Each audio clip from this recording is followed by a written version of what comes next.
हिंदू धर्म ग्रंथों के अनुसार 7 अंशावतार ऐसे हैं जो अमर हैं। ये 7 चिरंजीवी दिव्य शक्तियों में संपन्न है और ऐसी मान्यता है कि आज भी पृथ्वी पर मौजूद 7 चिरंजीवियों में परशुराम, बलि, विभीषण, हनुमान, महर्षि वेदव्यास, कृपाचार्य और अश्वत्थामा। इन चिरंजीवियों में से एक परशुराम बेहद क्रोधी स्वभाव के माने जाते हैं, लेकिन उन्होंने अत्याचारी और अन्यायी राजाओं के खिलाफ ही शस्त्र उठाए। एक आदर्शवादी और न्यायप्रिय राजा के रूप में राम से मिलने के पश्चात वो महेंद्रगिरी पर्वत पर तपस्या करने चले गए। परशुराम भगवान विष्णु के अंशावतार माने भी जाते हैं। ऋषि जमदग्नि और रेणुका के आज्ञाकारी पुत्र के रूप में वो अद्भुत। इसी प्रकार राजा बलि दैत्यराज होने के बावजूद अपनी दानवीरता के लिए प्रसिद्ध है। विरोचन और सुरुचि के पुत्र बलि की 3 पत्नियां अश्ना, विंध्यावली और सुदेशना थी। नर्मदा के उत्तरी तट पर मृगक्षुकच्छ नामक स्थान पर अश्वमेध यज्ञ करने वाले बलि ने अपने बाहुबल से तीनों लोक जीत लिए। इतना होने पर भी ऐसे दानवीर की अपने वचन की रक्षा के लिए उन्होंने गुरु शुक्राचार्य के विरुद्ध जाकर वामन अवतार विष्णु को 3 पग भूमि दान कर दी। विद्वान और राजभक्त विभीषण को घर का बेटी लंका ढाए जैसे मुहावरे के साथ याद किया जाता है। पर विभीषण ने लंका के हित में रावण को बहुत समझाया कि वो माता सीता श्री राम को लौटा दे।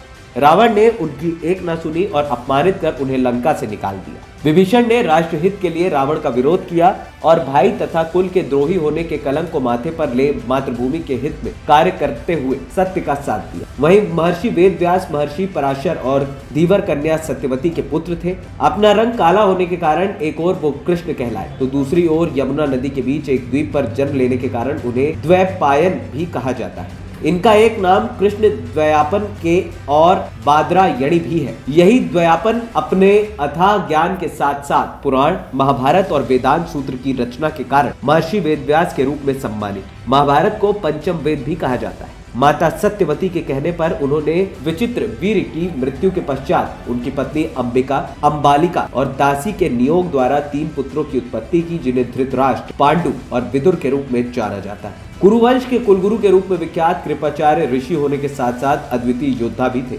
इन्होंने कौरव पांडवों को अस्त्र विद्या सिखाई। इनकी बहन कृपि का विवाह गुरु द्रोणाचार्य से हुआ। महाभारत के युद्ध इन्होंने कौरवों की ओर से लड़ा था। कृपाचार्य परिस्थिति के अनुसार अपने को ढालने के लिए जाने जाते हैं, इसलिए कौरवों की ओर से लड़ने और पराजित होने के बावजूद पांडवों के कुलगुरु के पद पर आसीन हुए। गुरु द्रोणाचार्य और गौतमी के पुत्र अश्वत्थामा प्रचंड योद्धा होने के साथ साथ अपने क्रोध और अहंकार के लिए भी जाने जाते थे। उन्होंने महाभारत का युद्ध कौरवों की ओर से लड़ा। अश्वत्थामा ने रात के अंधकार में युद्ध के नियमों को तोड़ते हुए पांडव शिविर में जाकर पांडवों के धोखे में उनके 5 पुत्रों का वध कर दिया था। इस अपराध के लिए कृष्ण ने उनके मस्तक से मणि निकालकर रिश्ते हुए घाव के साथ अनंत काल तक भटकने का शाप दिया था। रुद्र के 11वें अवतार और वानर राज केसरी तथा अंजनी पुत्र हनुमान का जन्म ही भगवान राम की सेवा के लिए हुआ। सेवक व सेवा का जैसा आदर्श हनुमान ने प्रस्तुत किया वो दुर्लभ है। ANP टाइम्स की रिपोर्ट।